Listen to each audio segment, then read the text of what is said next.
Prise 16. Nous venons d'aborder de manière théorique le rôle central qu'ont les concepteurs dans la fixation des impacts environnementaux des produits ou des services qu'ils conçoivent.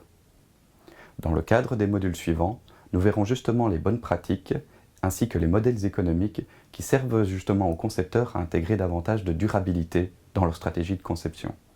Mais avant, observons pourquoi aujourd'hui les entreprises se voient obligées d'effectuer des stratégies de conception inadéquates pour l'environnement, et ce, au moyen de 3 exemples.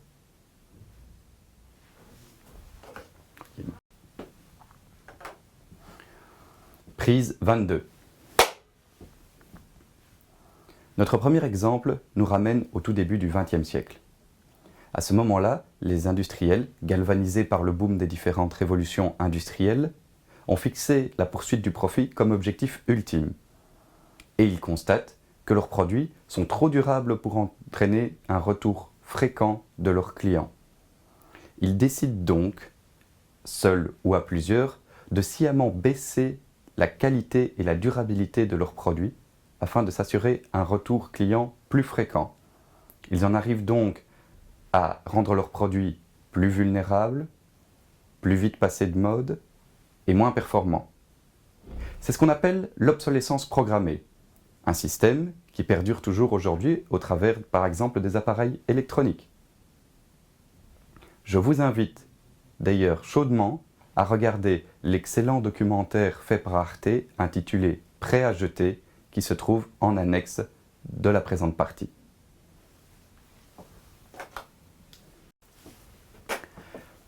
Prise 31. Un second exemple de conception entraînant une inadéquation environnementale est ce qu'on appelle la délocalisation extrême. La délocalisation est une stratégie économique qui sert aux entreprises, par exemple, à s'ouvrir de nouveaux marchés, mais permet également la redynamisation de zones d'activité économique pauvres. Le problème dans la délocalisation, c'est quand elle se fonde exclusivement sur les coûts du travail réduits. On peut parvenir à ce moment-là à des aberrations environnementales. Prenons l'exemple, pas si fictif, d'une entreprise européenne agroalimentaire qui serait spécialisée dans la crevette, qui pêcherait ses crevettes en mer du Nord pour les envoyer directement par avion réfrigéré au Maghreb pour que cette dernière soit décortiquée. Elle reviendrait ensuite par avion réfrigéré en Europe pour être consommée. On a là un exemple frappant de délocalisation uniquement fondée sur les coûts de production réduits. Ces derniers sont certes moins importants pour l'entreprise, mais cela engendre des impacts environnementaux énormes au niveau du transport. Les avions émettant beaucoup de gaz à effet de serre et l'aspect réfrigéré consommant énormément d'énergie. Prise 37. Dernier exemple, les conceptions qui entraînent un transfert de pollution. Prenons l'exemple du colza, présenté ces 10 dernières années comme un carburant éco-révolutionnaire. Certes, son utilisation n'émet pas de CO2, et il s'agit en plus d'une matière renouvelable, mais ce qu'il faut savoir, c'est que pour la fabrication de ce carburant, il est nécessaire d'exploiter des territoires immenses pour la culture du colza. Ces cultures entraînent également une très forte consommation en eau. On a donc là un transfert de pollution, puisque dans la phase d'utilisation, les gains au niveau des émissions sont répercutés sur la phase de production. Autre exemple, avec les panneaux photovoltaïques. Certes, à la phase d'utilisation, ils permettent une économie au niveau des impacts environnementaux, puisqu'ils fonctionnent à base de soleil et ne génèrent pas d'émissions. Le problème se situe, en fait, dans le silicium qui est présent dans les panneaux. Ce minerai est très complexe à l'extraction et génère beaucoup d'émissions. Également, il a énormément de difficultés d'être retraité en fin de vie. On a donc là de nouveau un transfert de pollution entre la phase d'utilisation qui se voit réduite au niveau de ses émissions, mais les émissions, elles, augmentent à la fois dans la phase de production et la phase de la fin de vie.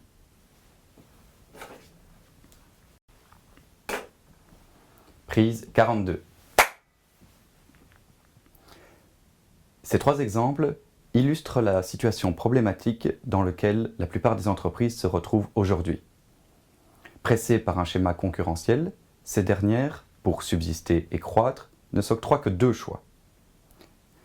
Soit elles opèrent ce qu'on appelle une domination par les coûts, et on peut le voir dans certains mécanismes extrêmes comme l'obsolescence programmée ou la délocalisation, soit elles font le choix d'une innovation à tout prix et parfois trop rapide. On le voit dans le cadre du colza avec des erreurs de conception. Dans les deux cas, en tout cas, il y a des externalités négatives pour l'environnement, mais également pour l'économie et la société. Dès lors, comment dépasser ce cadre?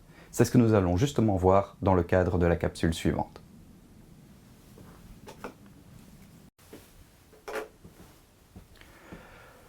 Prise 47.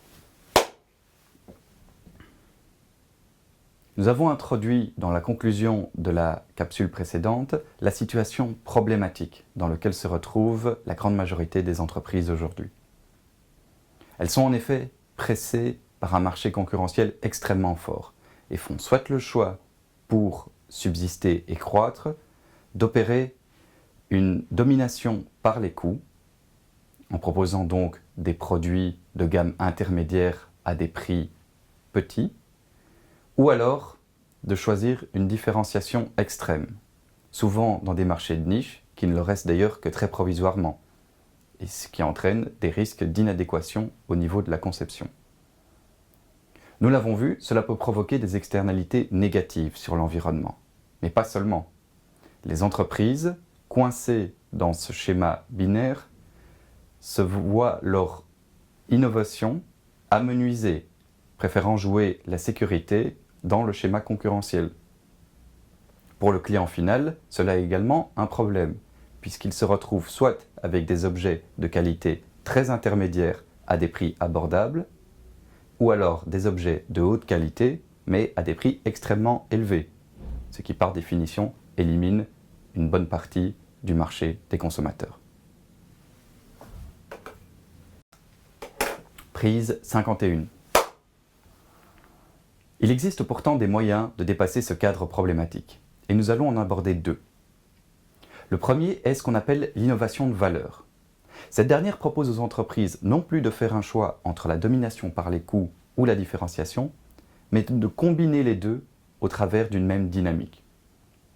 Si la plupart des entreprises choisissent d'essayer de produire ou de proposer des produits ou des services à moindre coût, elles doivent continuer dans cette voie, certes, mais travailler dans le même temps sur l'utilité de leurs produits. La réduction des coûts à la production entraîne une réduction du prix proposé à la clientèle. Mais ce prix, combiné à une augmentation de l'utilité, augmente la valeur de ce dernier.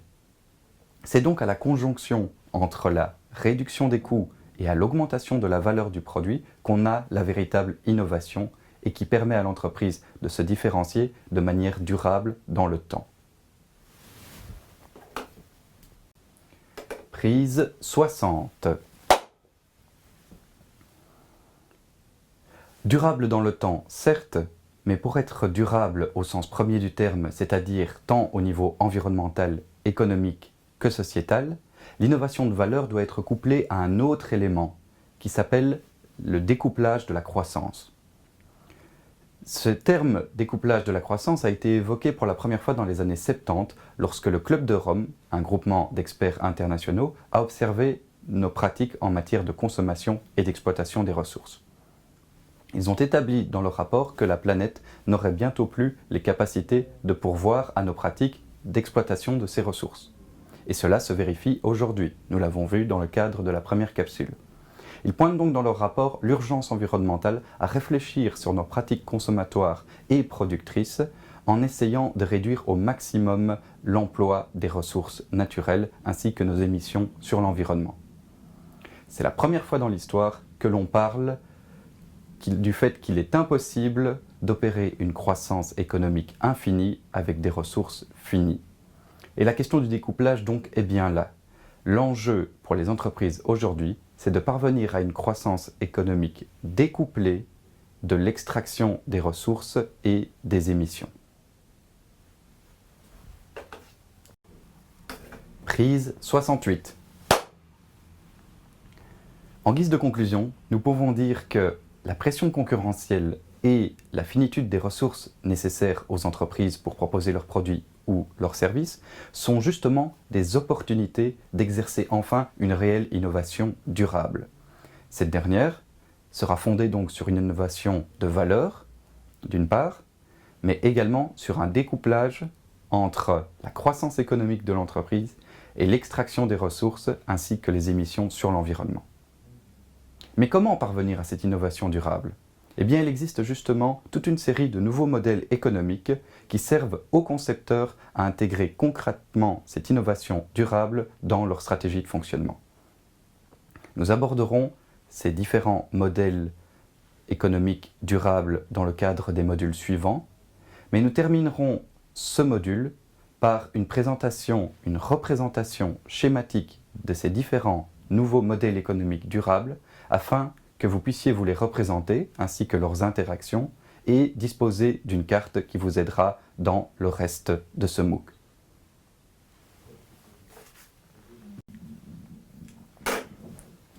Prise 70. Merci beaucoup pour votre attention.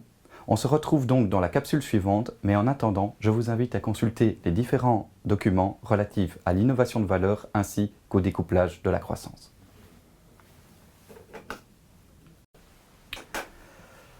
Prise 106.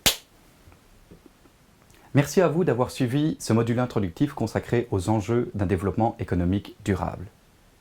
Dans le cadre des modules suivants, nous aborderons au cas par cas ces nouveaux modèles économiques durables qui visent à aider concrètement les concepteurs ainsi que les entreprises à intégrer de manière efficiente la durabilité dans leurs choix stratégiques. Ce, en vue de garantir une innovation plus soutenable, mais également de renforcer la croissance économique. Je vous retrouve donc dans le cadre du prochain module qui sera consacré à l'économie circulaire ainsi qu'à l'éco-conception. Je vous remercie encore une fois et vous dis à très bientôt.